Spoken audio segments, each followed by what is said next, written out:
and we have to continue. Is Mozhgan Savabieasfahani here? She. Very good. Excellent. My name is Mozhgan Savabieasfahani. I am Iranian, but my research has focused in Iraq, and obviously for obvious reasons, because the same war that has ravaged Iraq may soon come to Iran, which is what I'm trying to prevent. And I thought the best way to prevent it, I guess I am a toxicologist who has had to morph into an anti-war activist, and also to find ways to prevent war by showing the devastation of war, specifically on children and mothers who are pregnant with small children. So basically, the title of my talk is Clean Up U.S. Military Bases in Iraq and Afghanistan. I'll give you a little bit of background on this. United States has over 400 bases in Afghanistan, in Iraq, and over 1,000 of them in Afghanistan. On these military bases, for the past, since 2003, there have been large areas where the United States military has burnt anything that they felt that it was trash. And among those have been ammunitions, old bombs, even computers, tires, even trucks. These are large areas, very, very large areas, some of them as big as 2 or 3 American football stadiums.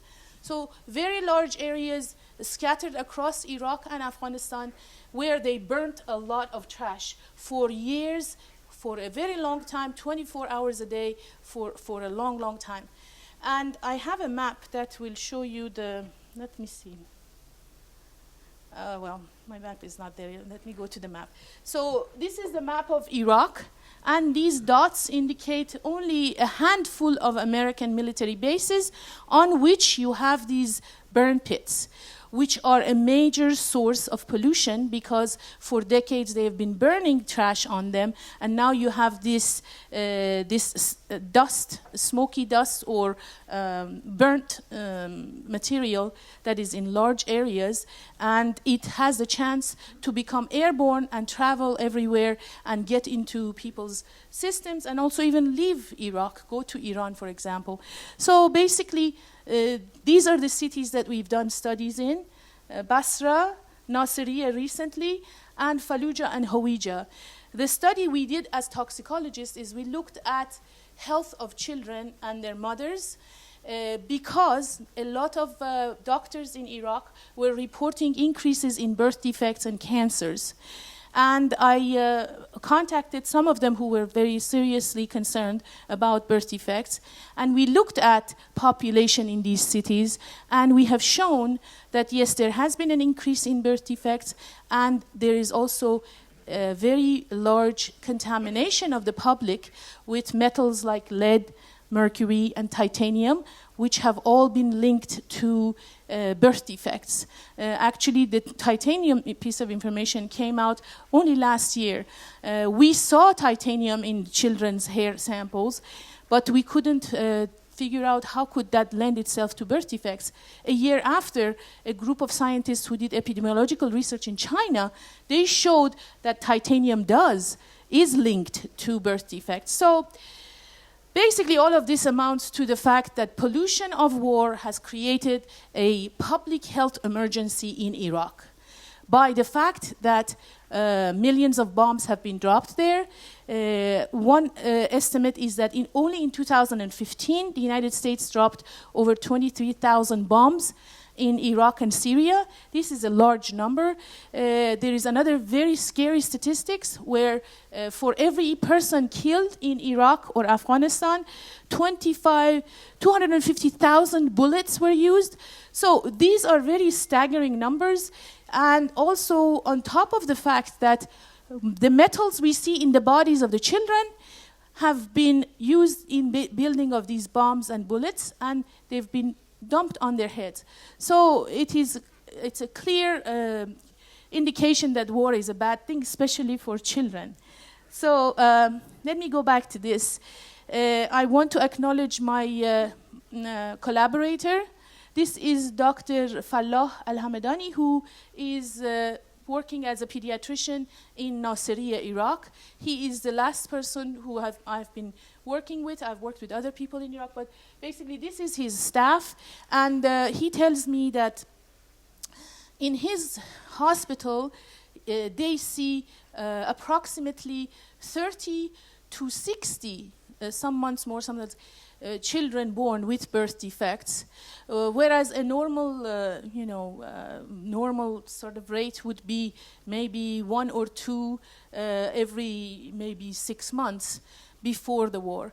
So he sees a very clear jump. He is very worried, and he wants to find out what can be done about this. So you see the map, and basically the data I will present today is only about Nasiriyah, and it's a small amount of data, but it points to the same thing. We collected samples from children who live near US military base in Nasiriyah. We collected tooth sample from them, we collected bone marrow sample, and we also collected hair sample.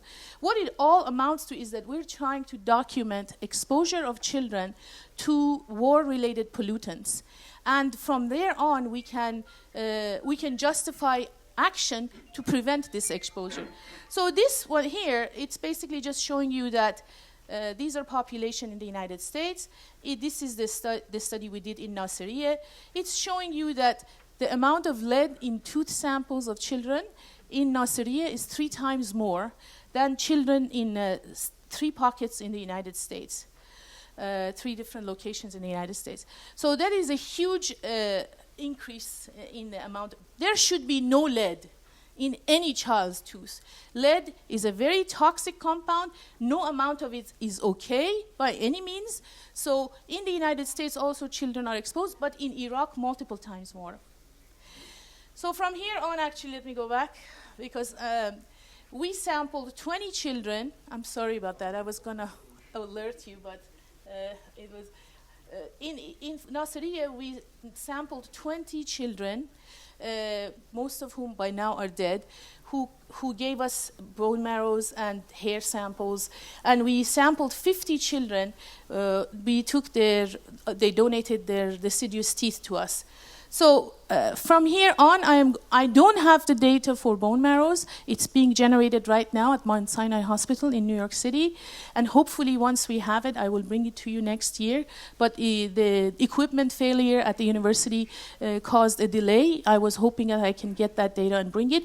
We have preliminary result, which indicates there is increases in toxic metals in the bone marrow of the children, but I don't have that to share with you right now. I do, however, have pictures of the children who donated their bone marrow, and I want to warn you, I'm very sorry that I brought the first picture without warning you, but they are very difficult pictures to look at, especially because they're from children who were just born. Most of these children are by now dead, because even if the birth defect is mild, it's very difficult to care for a child with birth defects in Iraq. And so within six months or a year, a lot of these children who have even had manageable birth defects, they die because it cannot be managed under a siege situation in a city like Nasiriyah, which they... Anyway, let me go very fast. So anyway, let's just go through these. No. Okay. So what to be done? I'm sorry, I didn't realize I was talking so much. The idea is, so what can be done?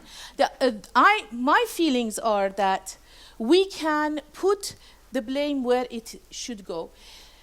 United States and Britain have collectively, with the help of the rest of the European, well, I guess the blame falls on everyone. But what I have tried to do is to go to the British Parliament and Mr. Paul Flynn, whose picture you see right here, with his help and David Lowry, who introduced me to him, we have put forth motions to the British Parliament. We are basically saying United States and Britain, who are responsible mainly for creating these war pollutants and leaving them behind, they are also responsible to clean them.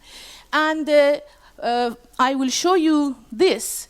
We've had 3 motions since last year, and over 60 parliamentarians, members of the parliament in the British Parliament, have signed this, basically saying, yes, the responsibility falls on our shoulder to clean these sites. So what I'm here to say is that we need to organize and hold those who are responsible for polluting our planet through war. We should hold them responsible and ask them to act to clean it up. And it's doable. If there's questions about how to do it, I'll be happy to answer it. Thank you so much. I'm sorry that...